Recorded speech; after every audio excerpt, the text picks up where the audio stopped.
What is going on, guys? Hope you guys are doing well. Want to share with you guys some Battlefield 5 open beta progression. Let you guys see exactly what I've been working on the past day with my soldier. Let you guys give an idea of the whole progression system. And then you guys who have the open beta already can jump in and let me know what you guys are working on as well. So in Battlefield 5, there are two ways to progress your soldier. One being through the gun skill tree, where you can choose which branch of the tree you want to go down on. That will improve your gun in a certain way. The other one is the customization of your weapon, affecting the skins mostly and how your weapon appears on the battlefield.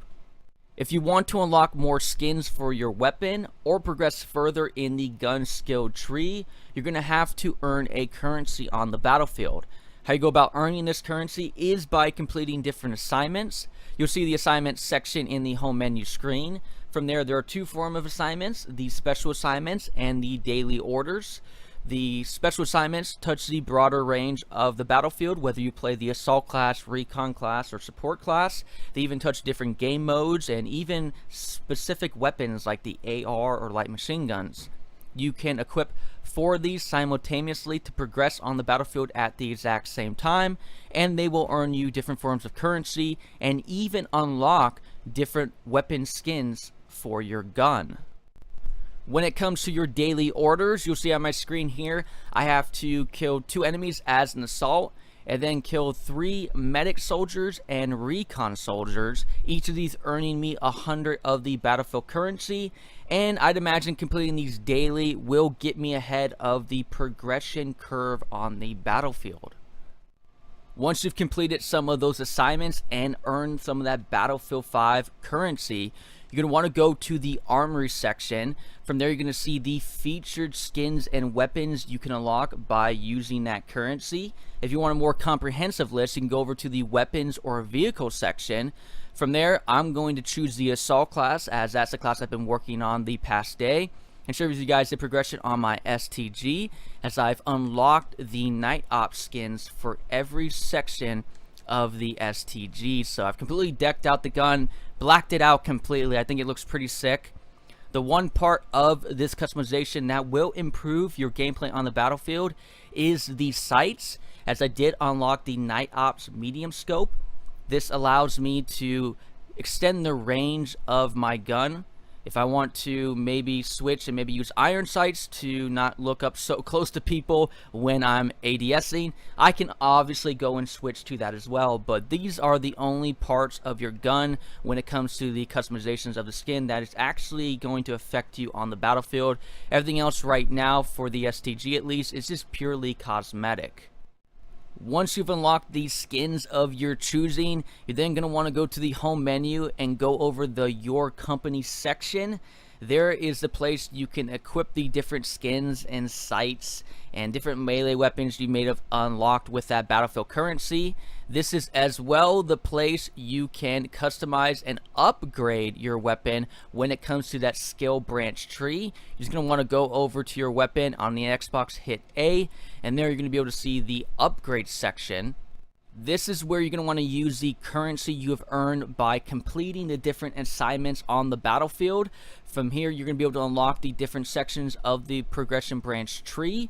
Do keep in mind though, even if you have the currency to unlock a different section, you will need to rank up your gun as well. So as you can see, I've maxed out the rank for this gun, as the max rank for the open beta is level 10. And the first 2 sections you'll have to unlock no matter what, which is quick aim and fast bullets. Then I chose to go down the right side of the branch progression tree. Even though the left side was appealing to have that more accurate hip fire, I didn't really like that quick deploy, which was going to be the second one I was going to have to unlock no matter what. So that's the one where you switch between your primary and secondary weapon, and I don't do that all too much, so I figured I'd go on the right side of the progression branch tree. And I chose the improved stationary accuracy, which improved accuracy and aim fire when stationary, which hopefully will help me out now that I have that medium scope night ops skin equipped. And then I got the less horizontal recoil, which is nice to have, but the big one that I wanted was the less vertical recoil, because that's when I was feeling the most coming to the STG. I could have chosen, if I would have stayed on the left side of the progression branch tree, the faster movement while aiming, move faster while aiming with your weapon. So some of that left side of the STG progression branch system would have helped me out a little bit more if I want to play more of aggressive side when it comes to the STG. If I would have stayed on the right side completely, I could have had the improved moving accuracy, improved accuracy and aim fire while moving. So that might have helped me out a little bit more with my medium scope. But that vertical recoil, I kind of chose somewhere in between, I guess, playing a little bit further back using the scope side of my gun, or playing a little bit closer with that close quarter combat. So I chose somewhere in between, which is kind of my gameplay style, I guess you could say. But you can see how it branches off. If you want to play a little close quarter combat, you probably want to went over to the left side. If you want to play a little further away, you play over to the right side.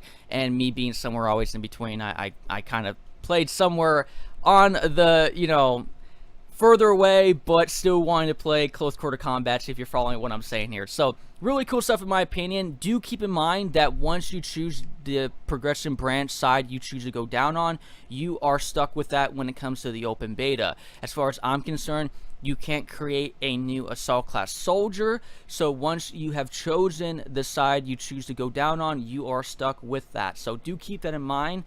Clearly, this won't be going on when the retail version of Battlefield 5 happens. You'll be able to choose all different sorts of assault class, tree progression branch systems you want to go down on. You can choose a different soldier to create and start from scratch, and choose to go down on the left side of the progression branch tree if you choose. So there'll be more variety when it comes to the retail version of Battlefield 5, but for sake of the open beta, you're only stuck with one of the soldier per class.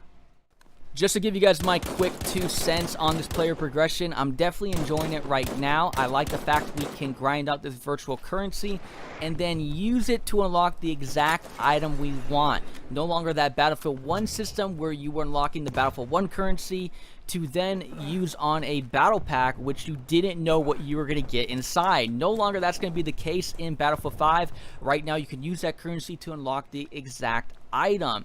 If there's one thing I would like to see improved though, it comes down to the weapon skins and how they affect you on the battlefield. I wish there'd be a little bit more to them than them just being purely cosmetic. I know right now really the only part of the customization of your gun that will help you on the battlefield is the sight. So it would have been nice to see a little bit more to the skins being more meaningful on the battlefield rather than just being purely cosmetic. But it's nice the fact that we do have the skill gun branch tree that is there. Fortunately, I feel like there's some who aren't going to like this because it's going to feel like to them, the players who grind out the game more will be more rewarded. And I come from the side that I think that's actually a good thing because you really do want to allow the player to feel like he's progressing towards to something rather than having this meaningless progression that isn't really going to do much for him on the battlefield. So I do like this approach. I like the fact that they are giving you some improvements on your weapon. And at the end of the day, everyone's going to have to grind out this. So it's not like, you know, someone else is going to be able to pay to you know, win in the game. They're not going to be able to buy the currency with their real money and then unlock the player progression and grind up quicker. We're all going to have to go through it. So whether you start it now or start it later, I mean, we all had to go through the same process. So I feel like it rewards the players who started it off earlier on when Battlefield 5 first launched and stuck out with the game. I feel like you do have to reward those players. I understand, you know, there's always going to be this controversy around these systems, but I feel like this is the better way to go. Now, how they want to make this player progression, if they want to make it a very large gap between players who grind out the game and let the skill gap be much wider because they grinded it out, or not make it as significant on the battlefield, I'm open-minded too, but I do feel like you do need to give some type of advantage on the battlefield for players who do grind out the game. So that's just my 2 cents on that, guys. You guys may differ in that opinion. Feel free to let me know down in the comments below. But that is it for you guys today. Again, always appreciate you guys being here. I am Livin'. I'll catch you guys again later.